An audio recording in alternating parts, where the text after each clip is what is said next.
Thank you, Carl. Good morning, everyone. My name is Donna Hare, and I worked at Philco Ford Aerospace from 1967 to 1981. During that time, I was a design illustrator, draftsman. I did the launch slides and landing slides, and also projecting plotting boards, lunar maps for NASA. We were a contractor, but most of the time I worked on site, excuse me, in Building 8. I had the opportunity to do extra work during downtime, which was between missions, and I walked into a photo lab, which was the NASA lab across the hallway. I had a secret clearance, which is not that high, but I was able to go into restricted areas, which this was. At the time, I was talking to one of the techs in there, and he drew my attention to a photograph, a NASA photograph. It had a dot on it, and I said, "What is that?" Well, he drew my attention to it, and I said, "Is that a dot on the emulsion?" And he said, and he's smiling, and he has his hands crossed, and he said, "Round dots on the emulsion don't leave round shadows on the ground." And this was an aerial photograph of the Earth, I'm assuming the Earth, because it had pine trees on it, and the shadows of the craft, or whatever it was, were in the same angle as the trees. And by its very nature, UFO, and I wanted to clarify that to a gentleman that was talking to me, means unidentified. So I did not know what this was. But I realized at this point that it's very secret, that it was kept secret, because I asked him, "What are you going to do with this piece of information?" And he said, "We always airbrush these out before we sell them to the public." So they're pesky little creatures appearing on this photograph they wanted to get rid of. After that, I decided I would ask questions to other people that work there. And I found that I had to ask them away from the site and not on site. A guard told me that he was asked to burn some photographs and not to look at them. And there was another guard guarding him, who was in green fatigues, watching him burn the photographs. And he said he was too tempted. He looked at one, and it was a picture of a UFO, and he was very descriptive. I can go into that later with anyone. He immediately was hit in the head, and he had a big gash in his forehead. He was knocked out, and he's terrified, so he would have to be protected. Another incident, I knew someone in quarantine with the Apollo astronauts.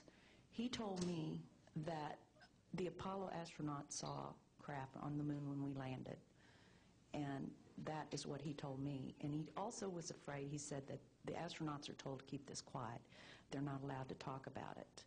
So I do want to let you know that I worked out there for a number of years, and I ran into this. So it's not something everyone knows that works out there for a long time. My boss didn't know about it. Some people that sat right next to me didn't know about it. It's very strange, because I don't know how they can do it, but they can let some people know about it and then others not. I'm willing to testify before Congress that what I'm saying is true, and thank you very much. Thank you.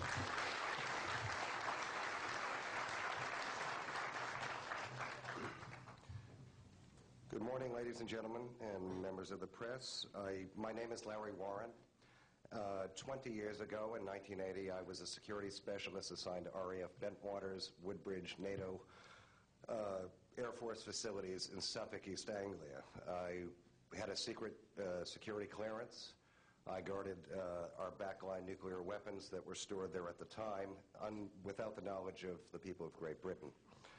I went through a portion of a 3-night UFO event where objects made incursions over our WSA, fired pencil-thin beams of light into them, and adversely affected the ordnance, possibly. These objects were on the ground on 2 different nights. Potentially, there was another life form seen. This is an unpopular truth. These events were of extreme defense significance to not only Her Majesty's government, but this government as well, and they are still shrouded in secrecy. They are very complex. They are very vast. This is more about a human rights issue than just a UFO issue. 20 years ago, this room would be empty. I see a turn in history. This is history in motion, but unfortunately, it's history with the security classification. I would be more than honored to swear under oath that I experienced what I did, I saw what I saw, These events produced not only, after numerous denials by this government, a memo by Lieutenant Colonel Charles Holt, our deputy base commander, which reads like science fiction. It also produced, years later, an on-site audio tape he made as these objects performed their feats and did what they did and violated airspace. These events are of extreme defense significance. I hope my brothers in arms that went through these events will be given immunity at some point and be able to join us here. It is an honor to share the stage with all of these people. And I think for all our children, my son Dennis, God bless you, son, we can change the world. You're heroes for being here also, and I will testify in front of Congress if asked to. God bless. Thank you.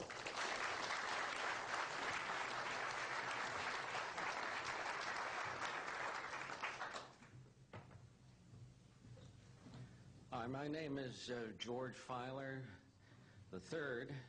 The reason I'm here is because George Filer V is in the hangar and will be born on Friday. And I'm a retired intelligence officer and flyer with almost 5,000 hours, and I didn't believe in UFOs until London Control called us in the winter of 1962 and asked us, would we chase one? And we said, sure. So we let down from 30,000 feet to 1,000 feet where the UFO was hovering, and we went into a steep dive and actually exceeded the red line of the aircraft. So it's kind of dangerous chasing UFOs. In any case, I was able to get the UFO on the aircraft radar at about 40 miles, and we could see a light out in the distance, and as we closed, we kept on picking up this radar return. The point I'm mentioning that the radar return was very distinct and solid, indicating it was some kind of a metallic object. We got about a mile from the UFO, and it kind of lit up in the sky and went off into space, very similar to what the shuttle looks like when it takes off. Later on, I was working in intelligence. In Vietnam, I briefed General Brown about UFOs. When I was in 21st Air Force, in McGuire Air Force Base, I briefed General Glau about a UFO over Tehran, Iran in 1976. The two F-4s from the Iranian Air Force had taken off and tried to intercept the UFO, and when they turned on their fire control systems, they immediately went out. All the electrical systems went out. The planes had to return to base. This was particularly significant because it was also picked up on satellites. In 1978, on January 18th, I was going into the base. Every morning I did the briefing to the general staff, and I noticed that there are some lights off in the distance at the end of the runway there. And when I got into the command post, the senior master sergeant in charge said that there had been UFOs in the pattern all night. They're on radar. The tower had seen them. They gotten aircraft reports and so on, and that one had landed or crashed at Fort Dix.